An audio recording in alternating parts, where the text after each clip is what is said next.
The dragons turn and Tumbleton burns. Everybody remembers that part and almost nobody asks what was inside the buildings. So here's the stupid question. What do 20,000 men eat standing on ground they just set on fire? Because Tumbleton isn't a castle, it's a market town. And a market town is the medieval word for warehouse. The Hightower host marched 180 miles to capture the one building that could feed them. Then they lit it up. Here's the bill. 90 tons of food a day. Every day. Or it stops being an army and starts being a large, angry crowd. Call it 220,000 loaves of bread, arriving on schedule forever. But the tonnage isn't the interesting part. The interesting part is who's eating it. 20,000 men need about 28 tons a day. 5,000 horses need 60. The horses out-eat the men 2 to 1.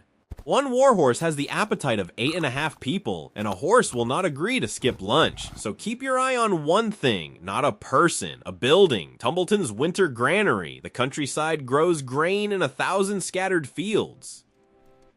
Carts it to one place, and stacks it. That stack is the only reason a large army can ever stand still.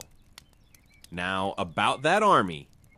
Fire and Blood gives us 1,000 knights, 1,000 archers, and 3,000 men-at-arms. Then it shrugs and says, thousands more of less discipline, which is a maester's way of saying he stopped counting. So let's call it 20,000 at Tumbleton, and let's be honest that it's an estimate. Work with me here. Every number after this one scales with it, and 90 tons a day does not simply appear. Somebody has to move it. A decent ox wagon carries about 600 kilos.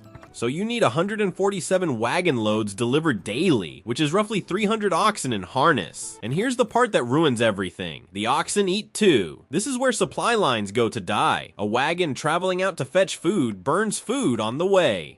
Push the distance far enough, and the oxen consume the entire cargo before it arrives. The wagon eats its own delivery. There's a hard radius past, which a supply train isn't a supply train. It's just livestock going for a very expensive walk. So you can't ship 90 tons a day to Tumbleton from anywhere that matters. You have to take it from the dirt you're standing on. And the only thing that ever solved that problem was a big pile of grain already collected in one spot. They burned it. Now here's where I have to be fair, because the dragons actually work, genuinely. A dragon is the only unit in military history that handles its own logistics. It doesn't need a wagon. It doesn't need oats. It goes and kills a cow, and the supply problem gets solved by the supply problem's own teeth. A dragon also crosses 180 miles in a day. That same distance takes a marching column 3 weeks. In pure movement terms, dragons are the greatest advance in the history of warfare. Anyone who disagrees has never tried to move 300 oxen through mud. Tumbleton was a smart call too. It sits at the headwaters of the Mander. That army needs 255 tons of water a day. That's nearly 3 times the weight of its food. The river hands it over for free. Ormond Hightower was not an idiot. He picked a river town in the richest farmland on the continent. And that is exactly the trap, because a dragon extends an army's reach. It does not extend its stomach. Dragons let the greens arrive somewhere they could take and could not hold. And the taking is what destroyed the granary. The weapon that got them there burned the only thing keeping them there. So now they forage. Somebody rides out, gathers what he can, and rides back before dark. 10 miles out, 10 miles home, and the daylight's gone. Draw that circle and you get 314 square miles. Sounds enormous. Now start subtracting. Not all of it is farmland. Not all the harvest is surplus. The peasants have to eat, and they need seed grain, or you've eaten next year as well. Strip it down, and you're left with roughly 6,000 tons inside the circle. 6,000 tons divided by 90 a day is 69 days. That's the clock. It starts the moment they pitch the tents, and nothing they do makes it tick slower.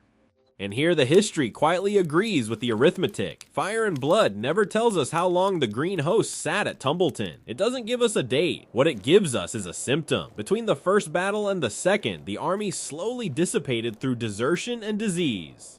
Read that as a soldier, not as a reader. That isn't a morale problem. That isn't cowardice. That's a starvation curve with a body count. Men leave because there's nothing left to eat. Men sicken because hungry men in a fixed camp always do. A Meister wrote that line thinking he was recording a scandal. He was filing a logistics report. Now, the obvious objection, and it's a good one. This is the Reach, the richest land in Westeros. Surely the breadbasket of the continent can feed one army. And yes, that's precisely why 69 days is the generous number. I already assumed good soil and a decent harvest. The problem was never the quality of the dirt. The problem is geometry. A circle has a fixed area. The army inside it has a fixed appetite. Rich farmland doesn't grow a second harvest just because soldiers are standing on it. You can be the wealthiest region in the world and still run out. Wealth is a rate, so is hunger. One of them is faster, so the verdict comes in layers. The Greens didn't lose at Tumbleton because they were outfought, and the 4,000 rivermen who came for them didn't win because they were better soldiers. Both armies were running the same clock, and both were losing to it. Which brings us to the thing nobody says about the second Battle of Tumbleton. It wasn't a battle for Tumbleton. There was nothing left in Tumbleton to fight over. It was the exit. Neither army could stay, and neither could withdraw and admit the campaign was wasted, so they fought. That is what famine looks like when both sides still have swords. One last thing, and it's grim. 3 dragons died there. Seasmoke, Vermithor, and Tessarion. Each carcass is several tons of meat. The only time the food problem at Tumbleton ever got solved was when the dragons stopped being alive. If this is the sort of thing that ruins your favorite scenes forever, there's a subscribe button, and I have a lot more of it. An army doesn't march on its stomach. It sits down on top of it, and then it eats it.